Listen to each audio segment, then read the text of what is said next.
ओम नमः सिद्धेभ्यः। ओम नमः सिद्धेभ्यः। यदर्चा भावेन प्रमुदितमनादर द्वयः छनादा सिद्धफलने गणनय समन्ध सुगणिते लभन्ते सद्भक्त्यं सेवितुतसमाजं किमुतता महावीर स्वामी महावीर स्वामी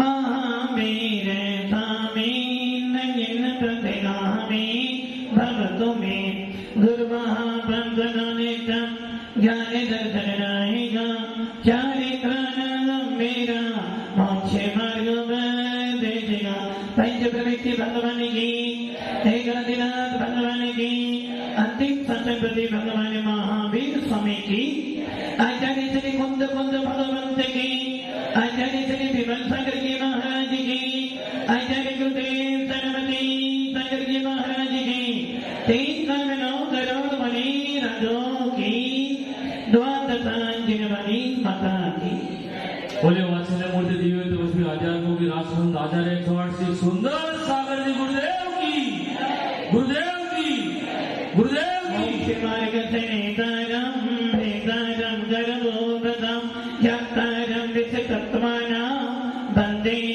तद्गुणा लब्धे। आचार्य उमा स्वामी भगवंत की भव्य आत्मा जिन शासन ज्ञानियों का शासन है, जिन शासन आत्मा से भगवान बनने का शासन है और जिन शासन मिथ्यात्व से हटकर सम्यक दर्शन को प्राप्त करने का शासन है। भगवान महावीर यदि हम पर्याय देखते हैं, जब वो शेर की पर्याय में थे, कितने शेर थे संतोष जी? जब भगवान महावीर शेर की पर्याय में था, कितने शेर थे? जब भगवान महावीर का गीत शेर की पर्याय में था, कितने शेर थे? कितने? एक शेर। और उस शेर को उपदेश देने वाले कितने थे? कितने थे? कितने थे? 2। सुनने वाले कितने थे? सुनाने वाले कितने थे? 2। अब मान लो आप यहां बैठे और आपको एक साथ 2 व्यक्ति सुनाए तो क्या करोगे आप? अब आपने चिंतन कर लो कि वो शेर की पर्याय में अकेला शेर था और 2 मुनिराज। कौन से मुनिराज? चारण सिद्धिधारी मुनिराज, जिनका गुणस्थान 6ठा 7वां तो निश्चित है। ऐसे भावलिंगी मुनिराज भी तीर्थंकर जमिनी का समोसरण छोड़कर आए। किसके लिए आए? किसके लिए?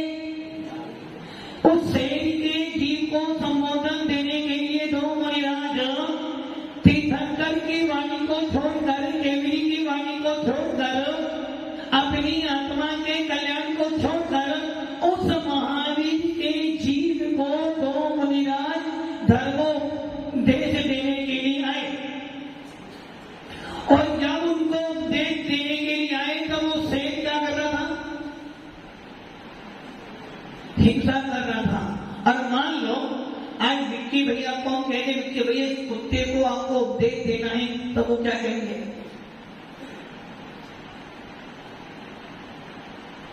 और विक्की भैया ना कहेंगे महाराज जी क्या पागल मत करो, कुत्ता क्या सुनेगा? जब इंसान को सुनता है कुत्ता का सुनेगा नमोकार मंत्र आपका। आप ये चिंतन कर लो, यदि आज हमारी सभा में पशु आ जाए तो आप क्या करोगे? किसको?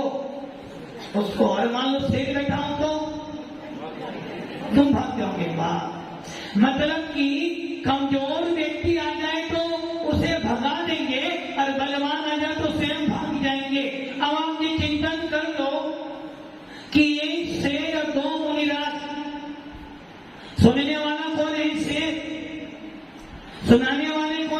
मुनिराज। फिर भी मुनिराज के मन में ये विकल्प नहीं आया कि ये शेर है, हम मुनिराज हैं, ये तिर्यक है और हम मनुष्य हैं। और फिर भी उपदेश दिया, क्यों उपदेश दिया? क्योंकि एक शेर ये वो शेर है जिस शेर से आगे चलकर भगवान महावीर की पर्याय उत्पन्न होने वाली है।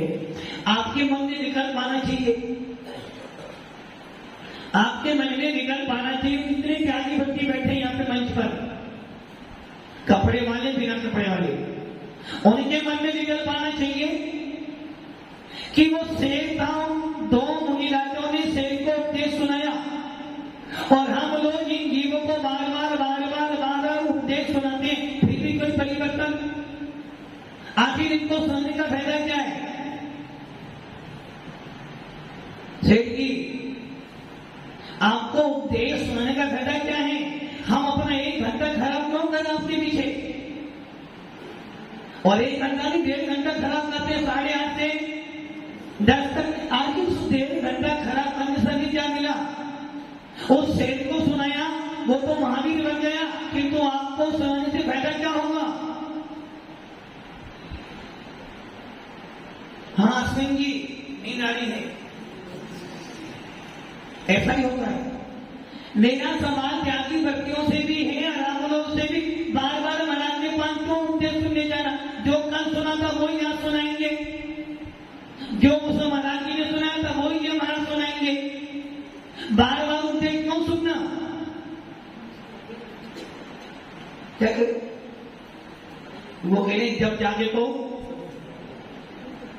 अरे भैया उस महावीर के जीव को, शेर के जीव को मुनिराज ने उपदेश इसलिए सुनाया था कि मुझे पता है कि ये महावीर बनने वाला है, और यदि मैंने इसको उपदेश सुनाया तो हो सकता है मेरे एक वचन से इस व्यक्ति के शेर की बनती बदल गई तो मेरा यहाँ आना।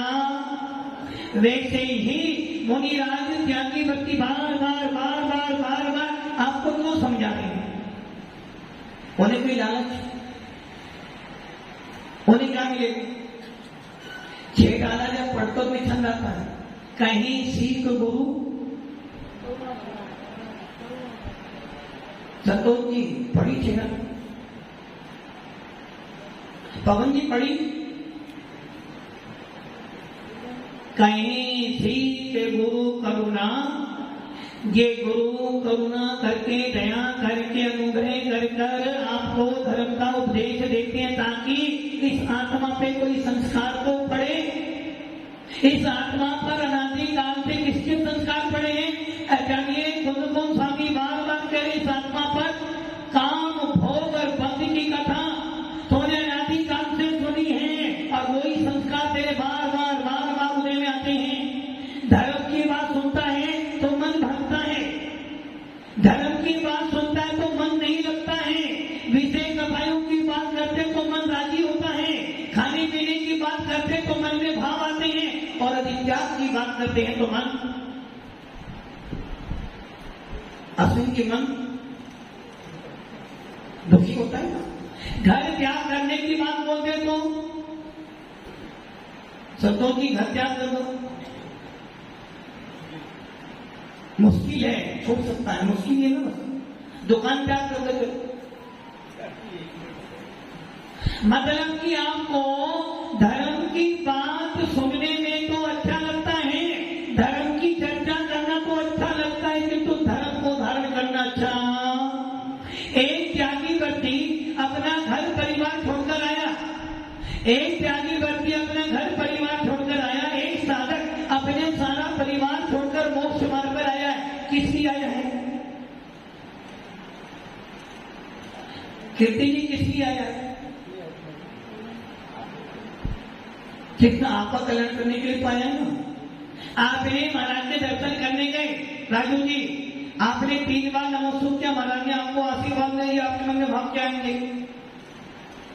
इतने बगल में इतने वीरेंद्र जी आ गए, बल्कि साहब आए, उन्होंने हाथ जोड़े, महाराज जी हमको पीछे ना के, वो मन में भाव क्या आएंगे? क्या नहीं, ये भाव नहीं, टाइम ये भाव देख लिया। महाराज ऐसा तो करते हैं, पैसे वालों को तो पीछे लगाते हैं, मेरे को तो आपके मन में यह भाव नहीं आए कि वो व्यक्ति डेली महाराज के पास दर्शन करने जाता है, वो डेली महाराज को वहां देखता है और हो सकता है उसके परिणामों में इतनी निर्मलता थी कि महाराज का ध्यान उसकी तरफ चला गया और मेरे भावों में इतना खोट बना था कि महाराज का ध्यान, किंतु महाराज के बारे में क्या विचार कर लिया? किसका गलत विचार कर आपने एक गलत परिणाम बनाया, आपने एक अशुभ परिणाम बनाया। बुरा किसका हुआ? वीरेंद्र जी का, वकील साहब का नहीं, महाराज जी का। किसका? स्वयं का ना, मेरा ही तो हुआ ना। फिर भी बार बार जब जान रहे हो कि मेरा एक छोटा परिणाम, मेरा एक गलत परिणाम मेरे लिए घातक है, आचार्य नेमिचंद सिद्धांत चक्रवर्ती कर्म कांड में कर्म सिद्धांत में कहते हैं यदि तूने एक समय का गलत परिणाम बनाया है, यदि तूने एक समय का गलत परिणाम बनाया है तो वो परिणाम क्या कर रहा है? चिंतन करो, पढ़ चुके हो। भव्य आत्मा ने ध्यान रखना, आपकी पूरी लाइफ, आपका पूरा कैरियर मात्र आपके भावों पर निर्भर करता है। मंदिर जाना, महाराज के पास बैठना, स्वाध्याय करना, दान पुण्य करना तभी अच्छा लगता है जब अंदर में कुछ। हमारा शासन मात्र मंच पर बैठ जाना, कपड़े उतार देना नहीं है। हमारा शासन मात्र खाने पीने का शासन नहीं है। महाराज बन जाओ एक छंद आता है ना, लोग कहें महाराज खाने को लड्डू मिले, लोग कहें महाराज। मात्र मंच पर ऊपर बैठ जाना और फिर ये बोलना, देखो ऊपर बैठोगे तो गुलिस्तान सातवां, छोटा कहां गया, सातवां आ जाएगा आपको। ऊपर देखो कि भैया ऊपर बैठे ना और महाराज ना बैठे, देखिए भैया दोनों में अंतर है थोड़ा बहुत, ऊपर नीचे में अंतर है। तो जो ऊपर बैठेगा वो गुलिस्तान, सातवां जो नीचे बैठेगा वो गुलिस्तान पहला, और जो वहां बैठेगा उसका गुलिस्तान। अरे भैया ऊपर नीचे बैठने से गुलिस्तान नहीं होता, भेष बदलने से गुलिस्तान नहीं होता है। भेष तो बार बार बदलते हो, अंदर के परिणामों को परिवर्तित कर लो, गुलिस्तान अपने आप।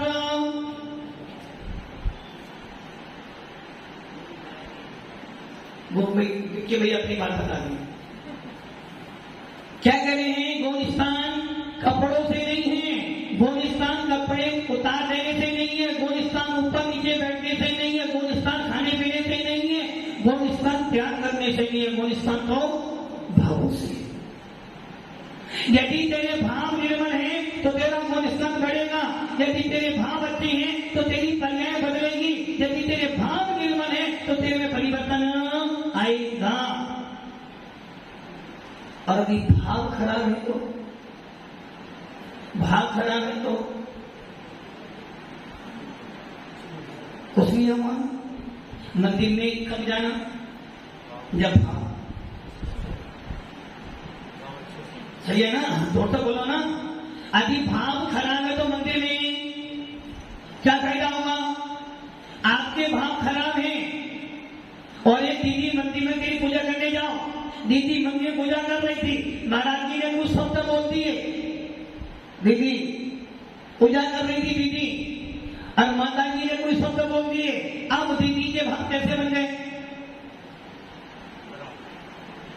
खराब आ गए। अब दीदी पूजा करी, संजा करी ना, तो पूजा करनी चाहिए।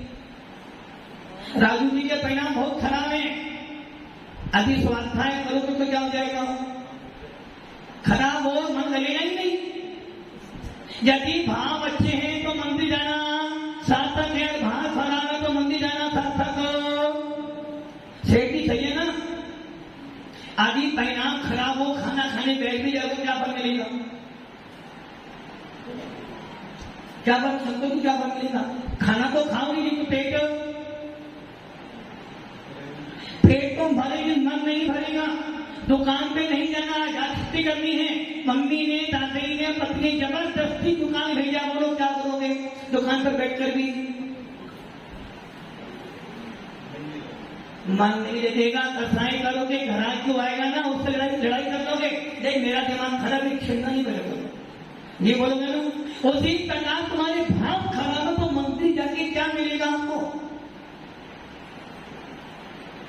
राजू जी सही है ना? खाने की इच्छा नहीं फिर भी खाना तो। उसी प्रकार कुमकुम स्वामी कह रहे भैया तेरे को अनादि काल से काम भोग बंद की कथा मिली है, अनादि काल से तूने विषय कथाओं की बात सुनी है, इसलिए तेरा मन बार बार काम भागता है। त्यागी बत्ती का उपदेश सुनने के लिए, साधु का उपदेश सुनने के लिए कौन आया? जिनको कोई काम, क्या काम है तुम्हें तो आना ही है। नैना जी की बात क्या काम है? खाना बनाना नहीं, घर में कोई नहीं है, अकेली आदमी कौन है? पति देव बाहर है, बच्चे दोनों बाहर अकेले हो, तो टाइम तो पास करना ही करना, टाइम तो पास करना ही है ना। और संतोष जी को क्यों आना है? दृष्टि मोदी तो जाना तो पड़ेगा, अभी नहीं जाओगे तो मना कर देंगे। भाव तो नहीं, भाव तो नहीं, भाव तो नहीं है। यदि भाव होते हैं तो आप ये चिंतन करते हैं आत्मा। आचार्य कुमकुम स्वामी बार बार संबोधन दे रहे कि हे आत्मा, अनादि काल से करा क्या हमने? अनादि काल से चारों ही संगम तो पड़ा रहा, अनादि काल से राग देव भूमि को करता रहा, अब तो अवसर मिला है, इसलिए तो कह रहे कहीं श्री गुरु करुणाधार, ये गुरु तुम्हें दया कर अनुग्रह करके तुम्हें समझा रहे कि हे आत्मा, हे ज्ञानी, हे मोक्षु, अब तो जाग ले, अब तो उस हित की बात सुन ले। ना जाने जब तेरा 3 पाप कर्म का उदय आएगा, जब तेरे कर्म उदय में आएंगे, और उस समय तो यदि अपने गुरु की एक शब्द भी तुझे स्मरण में आ गया तो उन दुखों से लड़ने की सामर्थ्य मिल जाएगी। आपका एक अशुभ परिणाम, कितना परिणाम? एक समय का परिणाम, और एक समय मतलब सेकंड से भी छोटा, एक समय का तुम्हारा परिणाम। आप यहीं बैठे थे, मैंने कुछ कठोर शब्द बोल दिया और आपने क्या करा? उसी क्षण आपने अशुभ परिणाम बनाया, और वो एक समय का तुम्हारा अशुभ परिणाम कितने कर्म बांधता है पता है आपको? सिद्धों के अनंत में भाग, जितने आत्म सिद्ध हो गए उसका अनंतवा भाग, अभव्यों के अनंत में पुण्य कर्म तुम्हें बांध कर चला जाता है, तुम्हारा एक खोटा परिणाम। आपने क्या करा? पुद्गल शब्द कहते थे, पुद्गल सुना और परिणाम क्या फल मिला? एक समय में आपने अनंत कर्मों को बांध तो लिया, अब छोड़ने में आचार्य भगवान कह रहे हैं तूने इतने कर्मों की लीला भी कर दी, किंतु फिर भी कुछ कम 1.5 गुण हानि समय पर्वत कर्म तेरी सत्ता में पड़ा रहा, जो तुझे बार बार राग देश करवाता है। राग देश होता है, कर्म बनते हैं, राग देश होता है, फिर राग देश होता है, फिर कर्म बनते हैं, फिर कर्म बनते हैं, फिर राग देश होता है, और ये श्रृंखला चलती अंत काल। बताओ क्या करोगे? इसलिए कुमकुम स्वामी ने बहुत अच्छा साधन दिया है। यदि तू अपने कर्मों की श्रृंखला तोड़ना चाहता है, यदि तू अपने आप को कर्मों से बचाना चाहता है, यदि वास्तव में तू कर्मों को नष्ट करना चाहता तो उपाय दिया है, और वो उपाय क्या दिया है? दंतन भट्टा दंतन भट्टे से नथी निवाना सिद्धंती चलिए भट्टा दंतन भट्टा न सिद्धंती। और इसी बात को उमा स्वामी भगवान अपने कथा सूत्र के दूसरे अध्याय के 3रे सूत्र में कह रहे कि हे आत्मा, यदि कर्मों से बचना चाहता है, हे आत्मा यदि मिथ्या से बचना चाहता है, हे मुमुक्षु यदि तू आत्मा के समीप रहना चाहता है, हे ज्ञानी यदि अपनी कथाएं कम करना चाहता है तो ये काम कर ले, माँ औपचारिक भाव को प्राप्त कर ले, माँ सम्यक दर्शन औपचारिक सम्यक दर्शन प्राप्त कर ले, तेरा संसार चल्लू भर रह जाएगा। कितना? मान लो पवन जी को और वीरेंद्र जी को एक सोने की खदान मिल जाए, कितना सोना लेकर आओ? कितना? कोई ठहरा वाला नहीं है। आजकल तो लोग बाहर जाते हैं दुबई आदि, सोना भी खाकर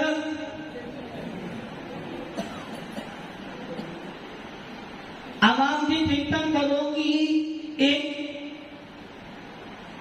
साग बाड़ा ले लेते, साग बाड़ा में एक व्यक्ति को एक साधु संत मिल गए, और वो व्यक्ति कौन था?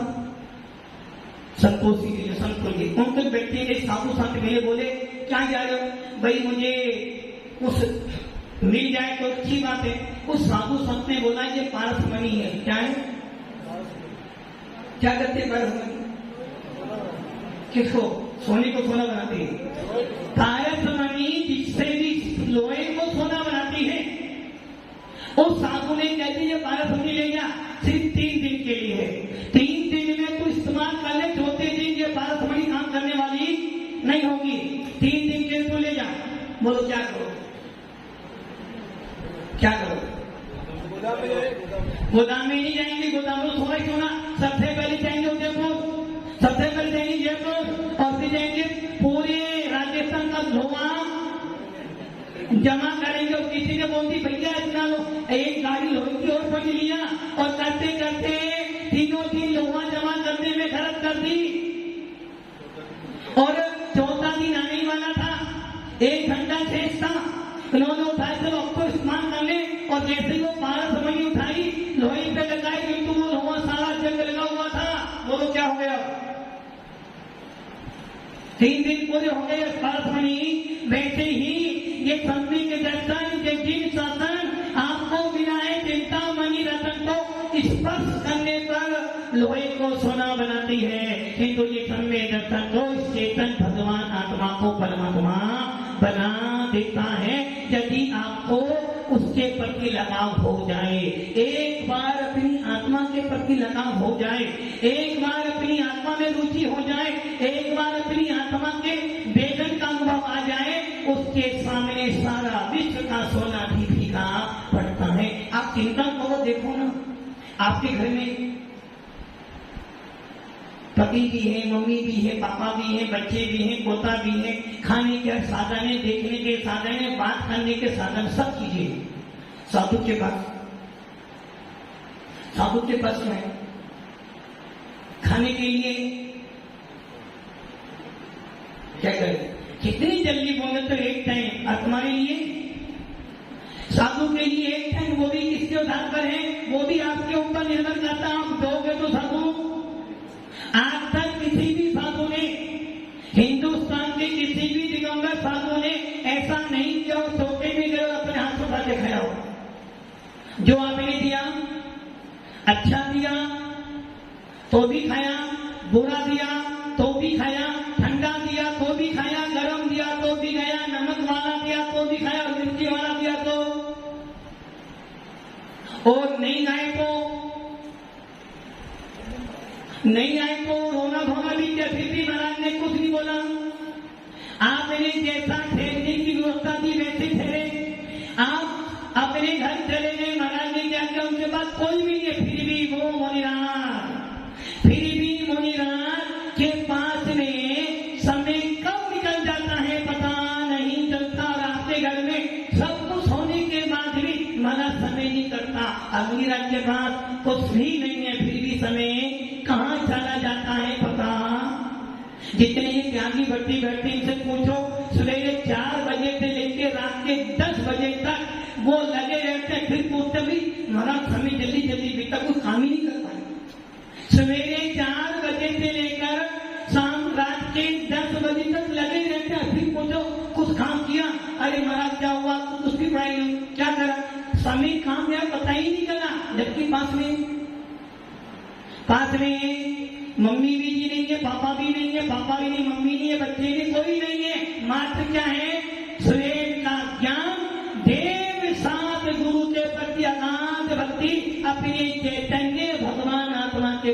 लगाव है। एक मुनिराज कहते हैं हमारा समय नहीं करता, कोई आता नहीं। और एक ज्ञानी मुनि कहता भैया मेरे पास समय नहीं मिल पाता कि मैं ज्यादा धन। कोरोना जैसे महाकाल में आपका समय कितना परेशान हो गए। और ज्ञानी मुनिराजों जो करूं, मुनिराजों को तो कोरोना के अंदर यही नहीं पता चला कि समय कब जाना है। जो ज्ञानी जीव होते हैं वो जीव क्या करते हैं, अरे भैया थोड़ा स्वाध्याय कर लेंगे तो हमारा समय अच्छा निकलेगा। उस कोरोना जैसे महाकाल में ज्ञानी जीवों ने 8-8, 10-10 घंटे स्वाध्याय किया। उन्हें तो लगा ही नहीं कि कोरोना है। और आपके पास सारे साधन होने के बाद भी महाराज जी समय नहीं करता। अब मुनिराज के बात तो चलो, वो कहते हैं महाराज समय नहीं बचा। दूसरे लोग स्वाध्याय क्या रहे महाराज, स्वाध्याय को कहते समय नहीं मिला में करने का, जबकि काम चाहिए की बात बस एक ही काम है, या तो अध्ययन कर ले या ध्यान कर ले। भव्य आत्माओं, सम्यक दर्शन ऐसी चीज है यदि तुम्हें प्राप्त हो जाएगा ना, घर में जाओगे तो सही कि तो घर काटने को, जैसे पवन जी कहते हैं ना बहुत बार महाराज, हमने देखा पवन जी जब स्वाध्याय करने आते थे यहाँ 3-4 दिन लगातार आए और वो स्वाध्याय सुनते सुनते उनकी आंखों में आंसू आ गए थे। बोले महाराज घर जाने की इच्छा, चिट्टू जाए जाना पड़ता, बस यही तो भेद विज्ञान है, यही तो प्राप्त करना है। बोले पहले मैं घर में बैठता था, बेटी से बात करता था, पत्नी से बात, किंतु जब से आप आए हो समय उनके पास बैठकर समय मिलता ही नहीं। ऐसा क्यों होता है? ऐसा जब होता है जब आपका मन, आपका उपयोग इन त्यागी वृत्तियों को देख देखकर अंदर ही विचार करके है आत्मा वास्तव में सत्य मार्ग तो यही है। कितना ही परिवार के लिए कर लेना, कितना ही कमा कर दे देना, मात रात बनकर रह जाओगे, उसे भी कोई घर में रखने के लिए तैयार। और यदि एक बार सच्चा भेद विज्ञान हो गया, एक बार सच्ची लगन लग गई आत्मा से, तो समझना सारी वस्तु होने के बाद भी आपका मन लगने वाला।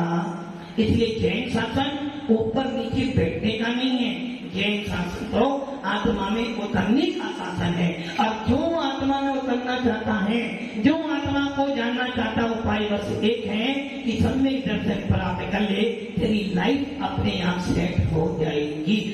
चिंतन करो, चिंतन।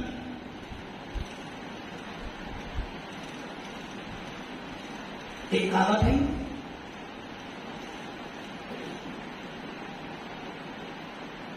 चिंतन करो अपना।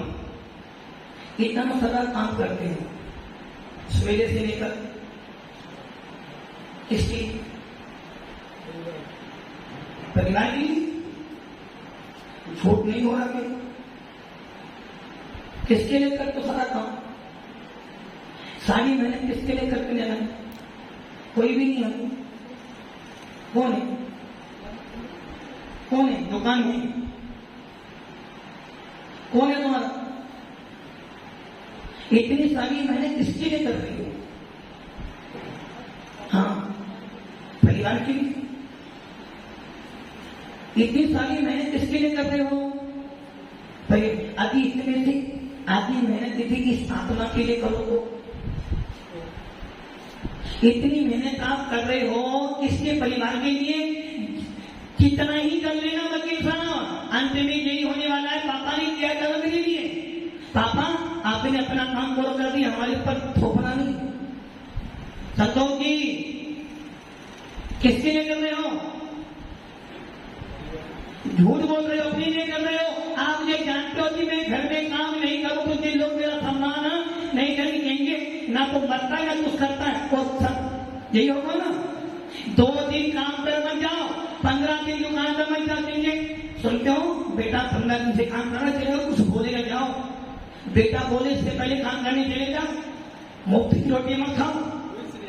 बोला जाता है अभी 15 दिन कोई बीमार पड़ जाए घर के अंदर तो लोग कहते हैं भगवान या तो मुझे उठा ले, उठा ले।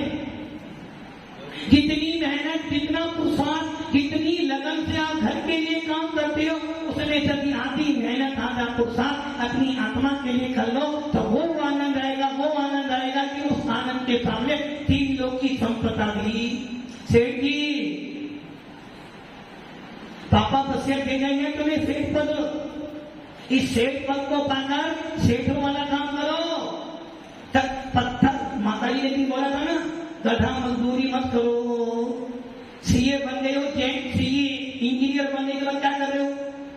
एक छोटे से पुद्गल के लिए अपना पूरा जीवन बर्बाद कर रहे। अरे भैया ये कौन सोचते कि जैन को बाल मार, ये समझ लेना जो समय आपको अभी मिल रहा है ना द्वारे मिलने वाला।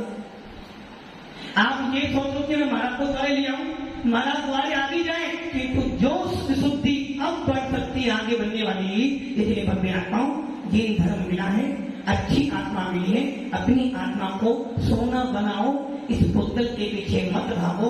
ऊपर नीचे बैठ से कुछ नहीं होना है, भेष बदलने से कुछ नहीं होना है। आत्मा को बदलो तो सब कुछ बदल जाएगा। ओम नमः सिद्धेभ्यो।